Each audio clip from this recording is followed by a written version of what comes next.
کارت تو موجودی نداره. فکر کنم اشتباه آوردم، میرم الان میارم. عزیزم صبر کن بذار کارت من هست. نه الان میام. خدای کمک کن آبروم رفت.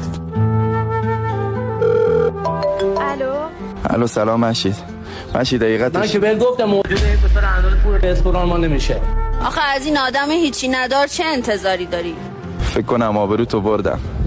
من نباشم بهتره. الو مهرداد، میدونی انتظارم ازش چی بود؟ چیزایی که با پول نمیشه خریدشون، مثل صداقت، وفاداری، مردونگی، که همه اینا رو داره. بگو بیا، من کارتم پر، خودم حساب میکنم. لازم نکرده، کارتش هم پیش من بود، خودم حساب میکنم.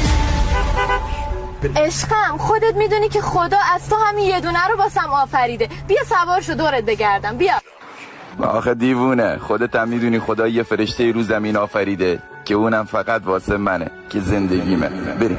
دوست دارم پشتم باشی. میخوای ببین لایکی